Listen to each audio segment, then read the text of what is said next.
Communication, marketing, recrutement. Vos besoins ont des solutions vidéo avec Décideur TV, le studio.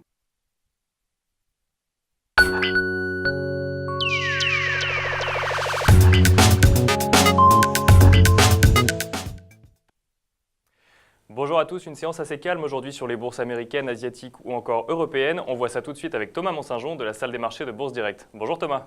Bonjour Nicolas. Alors pour commencer Thomas, un petit mot sur les bourses américaines, Wall Street et également asiatiques. Oui, sur Wall Street, donc, les bourses étaient fermées vendredi pour Independence Day. Pas grand-chose à dire, on n'a vraiment aucune tendance. On surveillera cette semaine l'arrivée des nouveaux résultats donc, du deuxième trimestre, avec notamment Alcoa qui publiera demain après la clôture du marché et Wells Fargo qui est attendu en fin de semaine. Donc c'est vraiment les résultats des sociétés américaines qui pourront donner un petit peu le là sur le marché. Et donc au niveau des bourses asiatiques, un léger repli ce matin. Léger repli ce matin, effectivement, mais sans grande conséquence. Tokyo perdait 0,37, Shanghai 0,34, Hong Kong 0,22, encore une fois sans indicateur américain, donc un petit peu dans le vide. Et donc léger repli qui a lieu également à la Bourse de Paris, qui ouvre donc avec moins 0,25 ce matin. La Bourse de Paris suit à peu près la même tendance, on est en baisse de 0,25-0,30%. À souligner ce matin comme unique statistique, c'est la production industrielle en Allemagne, en recul de 1,8% au mois de mai. Le mois d'avril a également été revu en baisse de plus 0,2 à moins 0,8. Donc grosse déception au niveau de la production industrielle en Allemagne. Le deuxième trimestre se révèle vraiment d'une anormale baisse.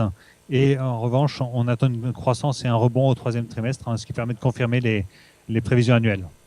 Alors dans ce contexte, un petit mot sur l'analyse technique. Quel support et quelle résistance à surveiller aujourd'hui, Thomas ? Alors, on pourra rester acheteur sur le marché tant que le marché reste au-dessus de 4455. Les premières résistances auront lieu à 4502, 4513, voire 4527.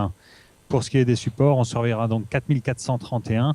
Et si on venait à casser, 4418, voire la zone 4405, et très légèrement en dessous. Alors on va maintenant parler des valeurs. Deux valeurs ont retenu votre attention et la première, il s'agit de Lafarge et Holcim.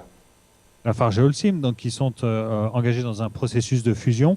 Ils ont annoncé ce matin le périmètre des cessions qu'ils envisagent pour éviter le couperet de l'antitrust de la Commission européenne. Donc ça concerne énormément de régions dans le monde. Il y a quelques arbitrages en Europe, avec notamment les cessions des actifs de Holcim sur le marché français, mais également les cessions des actifs de Lafarge sur le marché allemand ou en Roumanie.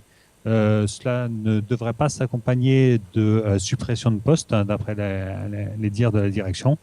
L'objectif des deux cimentiers reste toujours de consommer leur mariage au premier semestre 2015.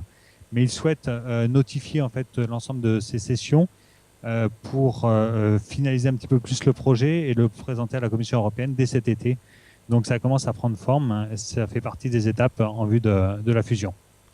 Et donc deuxième valeur à suivre aujourd'hui, Thomas, il s'agit de Renault. Renault qui confirme de très bons résultats commerciaux au premier semestre 2014. On assiste à un petit ralentissement sur un certain nombre de marchés émergents, et notamment l'Inde, la Turquie et la Russie. Cela dit, le marché brésilien, par exemple, résiste relativement bien. Et puis, parallèlement donc, à ces marchés émergents, il y a un grand succès dans les marchés européens, avec un fort rebond des livraisons de véhicules. Les prévisions de vente de voitures neuves ont été rehaussées pour le marché européen, donc 3 à 4% de croissance sur l'année contre 2 à 3% précédemment. C'est une bonne chose, des bons résultats. Le renouvellement de la gamme se poursuit avec notamment le lancement de la nouvelle Twingo, le renouvellement du trafic dans les utilitaires. Donc cela pourrait se poursuivre et c'est une bonne nouvelle pour Renault qui gagne ce matin 3% sur le marché parisien. À suivre donc dans les prochains jours, voire les prochaines semaines. Thomas, merci beaucoup pour toutes ces précisions.